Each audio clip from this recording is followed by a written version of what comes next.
The cottage was converted into a family home for the Duke and Duchess of Sussex prior to their departure from the royal family, as senior working royals. It is the current residence of Prince Harry TM's cousin, Princess Eugenie, and her husband, Jack Brooksbank. The first installment of the documentary aired on Monday, November 22, and was met with fierce criticism.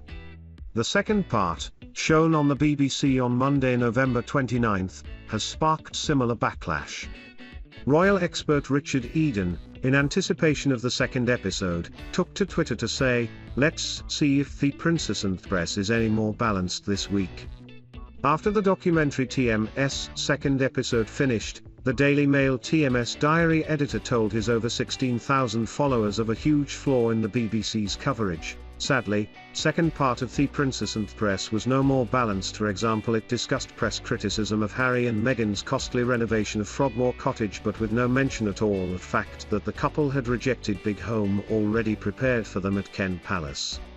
Replying to Mr. Eden TM's tweet, fellow documentary viewer Jen Carson Taylor commented, "No, it wasn't EMT more balanced, it did have a different tone."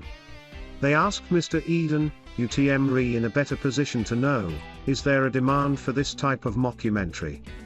A fan page for Prince William and Kate, Cambridge's Dearly, then replied, "It was H&M's, Harry and Meghan TMS, jealousy of Prince William and Catherine that couldn't allow them to move next door to them, and Kensington Palace because at KPW&C are number one and set the rules there." However, other Twitter users criticized Mr. Eden TM's statements, citing his own reports that Frogmore was still inhabited by the Duke of Gloucester and his wife Birgitta, at conflicting points. The two-part documentary, The Princes and the Press, delves into Princes Harry and William TM's relationships with the media in the UK. Hosted by Amol Rajan, the BBC said the documentary was about how royal journalism is done and features a range of journalists from broadcast and the newspaper industry.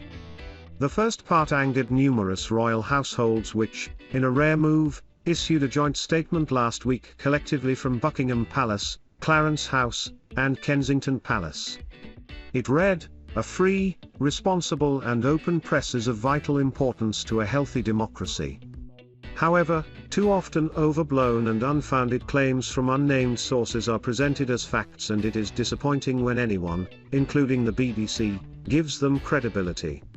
Defending the documentary after this statement, BBC Chair, Richard Sharp, said the BBC is a national institution, and we approach our relationships with the other national institutions with great care and thought. The royal family is at the center of our identity, its underlying importance is unequivocal. He added the BBC had tremendous respect for all aspects of the royal family. Prince Harry, 37, and Meghan, 40, undertook renovations on Frogmore Cottage which racked up a cost of £2.4 million. A spokesperson for the Duke and Duchess said, "A contribution has been made to the sovereign grant by the Duke of Sussex. This contribution, as originally offered by Prince Harry, has fully covered the necessary renovation costs of Frogmore Cottage, a property of Her Majesty the Queen, and will remain the UK residence of the Duke and his family." Express.co.uk has contacted the BBC for comment. Prince George will see a shake-up to how he travels once he turns 12, as he will be subject to rules which protect the royal family's line of succession. Currently, Prince George travels with his mum and dad, Prince William and Kate, when they go to engagements either via plane or other modes of transports. But in order to protect the family, Prince George will be required to travel alone when he turns 12, as a number of royal protocols and rules have re-emerged online. Travel habits of the royals have come under the spotlight following the climate change campaigning from prominent members. Kate and Prince William arrived at the Earthshot Prize in a fully electric Audi car and have been seen flying commercially to lessen their carbon impact. But Prince George, now 8 years old, will have to travel separately from his family when he turns 12. Celebrity media outlet Nicki Swift reported, "As the future monarch, the Duke must adhere to most royal protocols and Kate must follow his lead, though they occasionally make exceptions." The couple aren't even supposed to travel together with their children in the event that a tragic event wipes out the second, third, fourth, and fifth heirs to the throne. Queen Elizabeth has let this rule slide, but it's expected to be enforced when their eldest child, Prince George, turns 12. The Royal Family channel on YouTube also shared a list of other royal rules the family has to follow. Food and diet have several rules attached to them, with garlic being banned at engagements over fears it would cause bad breath. Shellfish is also restricted because of the high risk of food poisoning. The channel also shared royals must travel with an all-black outfit in case of sudden death and must always accept gifts graciously even if they do not like them.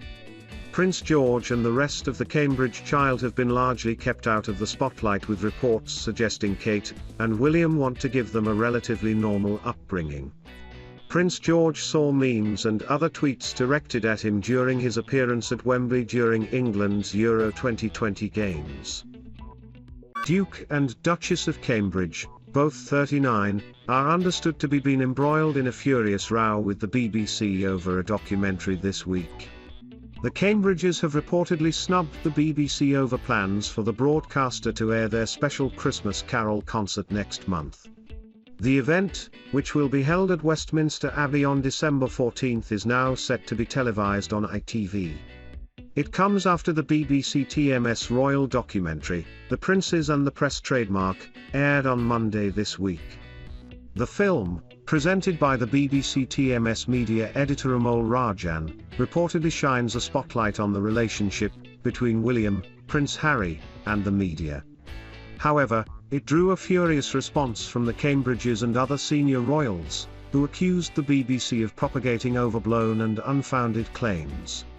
The row is unusual for William and Kate, who usually steer clear of controversies compared to some other royals.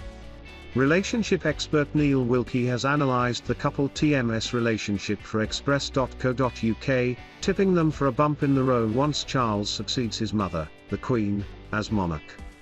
The expert claimed that Kate and William, who tied the knot in 2011, have been fairly plain sailing in their relationship so far. However, he said, the next bump in the road will be when Queen Elizabeth dies, and Charles becomes king. That's going to be the point at which William will have a clearer idea of how many years it's going to be before he becomes king. The Queen has been resting recently after it is thought she was advised by doctors to pare back her busy recent schedule. Britain TMS longest-serving monarch stayed overnight in hospital for the first time in 8 years last month as she underwent preliminary medical checks. Her Majesty TMS diary has been cleared of major events, including her appearance at the COP26 climate change summit in Glasgow. She was also absent from the Remembrance Sunday wreath-laying service at the Cenotaph in London after spraining her back. Charles is sometimes reported to want a slimmed-down monarchy compared to the Queen and is said to be planning a major shake-up of the royal family when he becomes king. Mr. Wilkie said, there'll be a change in the way in which the royalty governs the country because Charles has got different ideas to Queen Elizabeth. So, it'll be interesting to see whether King Charles just holds the fort for William or whether he tries to be the king that he's always wanted to be and maybe creates a more difficult handover for William. Charles has also been accused of shirking the royal family TMS convention to stay out of political matters. In the past he has lobbied the government on one of his favourite subjects, the environment, as well as on other issues, including the Iraq War and the availability of alternative medicines. Charles sent 27 letters to former Prime Minister Tony Blair TMS government between 2004 and 2005. Mr. Wilkie said, he's obviously very strongly environmentally focused. He clearly has been in touch with ministers wanting to know what's happening. Wanting to in some subtle way shape government policy, which is very different from the way in which Queen Elizabeth has run the royalty. So, will he do that? Because I think William is in some ways more of a traditionalist than Charles is. I think William will be king much more in the image of his grandmother than in his father TMS. The heir apparent told the programme he was not that stupid to believe that his role as king will be the same as being the Prince of Wales. Mr. Wilkie is the author of the Relationship Paradigm trademark series of books and creator of the online couples therapy platform, The Relationship Paradigm.